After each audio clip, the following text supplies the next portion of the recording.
আসসালামু আলাইকুম আপু। ওয়ালাইকুম আসসালাম। কেমন আছেন আপনি? আলহামদুলিল্লাহ ভালো আছি। আপু আপনি আজকে খুব সুন্দর লাগছে। আপু আপনার পরিচয়টা একটু দিবেন, আপনি কোথা থেকে এসেছেন, আপনার নাম? অবশ্যই আমাকে এত সুন্দর সুযোগ করে দেওয়ার জন্য অসংখ্য ধন্যবাদ।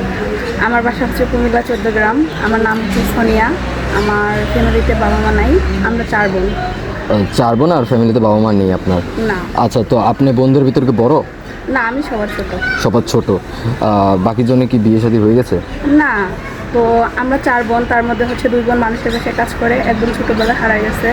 আর আমি যখন আমার মার পেটে ছিলাম তখন আমার বাবা বেনিষ্ট করে মারা যায়। তো আমি হওয়া অবস্থায় আমার মা মারা যায়। আচ্ছা, যেহেতু আপনার 2 বোন কাজ করছে, তো সংসারটা 2 বোনই চালাচ্ছে, তাই তো? সংসার বলতে আমাদের তেমন কিছু নাই। আর আমি ছোটোবেলা থেকে আমার মামার কাছে মানুষ হয়েছি। তো মামা যখন বিয়ে করছে মামা পর হয়ে গেছে, কারণ মামির আদর ভালোবাসা স্নেহ এগুলো পাওয়ার পর আমাকেও ভুলে গেছে। ও আচ্ছা, তো এখন বলতে চাচ্ছেন আপনার মামা মামি আপনাদের দেখে না? না, আমাকে দেখে না। আচ্ছা, তো আপু ক্যামেরার সামনে আসার উদ্দেশ্যটা কি আপনার? এখানে আসছি যেন ভালো একটা মনের মানুষ পাই, 5 ওয়াক্ত নামাজ পড়ে। বয়স যদি বেশি হয় এটা কোনো বিষয় না। তো আমি চাচ্ছি এমন একটা ভালো মনের মানুষ পাবো, তার জন্য চরিত্র ভালো হয়, সে আমাকে তার ভালোবাসা দিয়ে আগলে রাখে। আচ্ছা, যেহেতু আপনি একটা ভালো একটা মনের মানুষ খুঁজছেন, আমাদের ভিডিও দেশ ও প্রবাস থেকে অনেক ভাইরা দেখে, অনেকের স্ত্রী মারা গেছে অথবা তারা একটা বিয়ে করতে চাচ্ছে, এরকম ভাইরা আমাদের ফোন কল করে। তো আপনাকে এই ভিডিও আমরা পাবলিক করব, তো আপনি কীরকম লোক চাচ্ছেন একটু আমাদের ডিটেলসে বলবেন, যাতে তারা আপনাদের সাথে যোগাযোগ করতে পারে।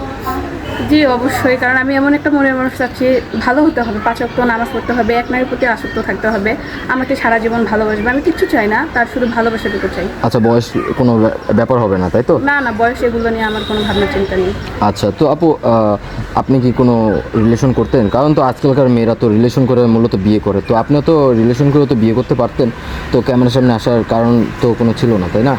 তো ভাইয়া এখন কি বলবো, কারণ গরিব অসহায় বলে, কারণ আমি যে থ্রি পিসটা পড়ছি এটা হচ্ছে একটা মানুষের থ্রি পিস পড়ছি, কারণ গরিব অসহায় বলে কেউ পাশে থাকে না, রিলেশন কীভাবে করবো? আচ্ছা, তো আপনি কোনো রিলেশন করেন নাই? না ভাইয়া। আচ্ছা, আপনি শিক্ষাগত যোগ্যতা কি? এসএসসি পর্যন্ত পড়ছি।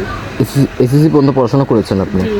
আর পড়াশোনা করতে পারেননি? না, কারণ ভাগ্য খুব খারাপ, তো তার জন্য মামা আমি খরচ চালাইতে পারে না, এই জন্য করতে পারিনি। আচ্ছা আপু, অনেক ভাইরা আছে যারা দেশে আসতে একটু দেরি হবে, তারা আপনাকে যদি বিয়ে করে রাখে, আপনার বাড়িতে রাখলো অথবা একটা বাসা ভাড়া করে রাখলো বা তার বাড়িতে পাঠিয়ে দিল, আপনি কি থাকতে পারবেন?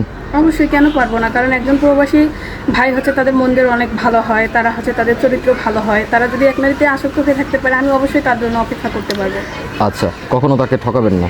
না, এরকম আমার মনের ভিতর যদি থাকতো আমি এখানে আসতাম না। আচ্ছা, তো আপু আপনার সাথে যোগাযোগ করার মাধ্যমটা কি? কারণ ভাইয়া দেখেন, আজকালকার যুগে কেউ হয়তো বিশ্বাস করবে না, কারণ আমার কাছে কোনো ফোন নাই। স্ক্রিনে যে নাম্বার দেওয়া থাকবে এই নাম্বারে যোগাযোগ করলে আমাকে পেয়ে যাবে। আপনি কোনো ব্যক্তিগত ফোন ইউজ করেন না? না ভাইয়া। আচ্ছা, তো তাহলে তো আমাদের অফিসে আপনার কিছুদিন থাকা লাগবে, যেহেতু আমরা ভিডিওটা পাবলিক করবো, অনেকে আছে আপনাকে পছন্দ করবে, আপনার সাথে যোগাযোগ করতে চাইবে। তো আপনি যদি আমাদের কাছে না থাকেন, আমাদের অফিসে না থাকেন, বাড়িতে চলে গেলেন, তো তো যোগাযোগ করতে পারবেন না। তো ভাইয়া দেখেন, আমি এখানে থাকবো যতদিন আমার কেউ দায়িত্ব নেয়, যখন দায়িত্ব নিবে বা আমাকে বিয়ে করবে আমি থাকবো, সে যদি আমাকে রাখে বা একটা ফোনের ব্যবস্থা করে দেয় আমার জন্য খুব ভালো হবে। আচ্ছা, সুপ্রিয় দর্শক, ইতিমধ্যে দেখতে পাচ্ছেন স্ক্রিনে একটি নাম্বার, এই নাম্বার ইমো হোয়াটসঅ্যাপ খোলা আছে। আপুর নাম হচ্ছে সোনিয়া। কেউ যদি ওনাকে পছন্দ করে থাকেন, বিয়ে করতে চান, দায়িত্ব নিতে চান, যারা বিয়ে করবেন, দায়িত্ব নেবেন, তারাই শুধু আমাদের ফোন কল করবেন, আমরা আপুর সাথে যোগাযোগ করে দেবো, কথা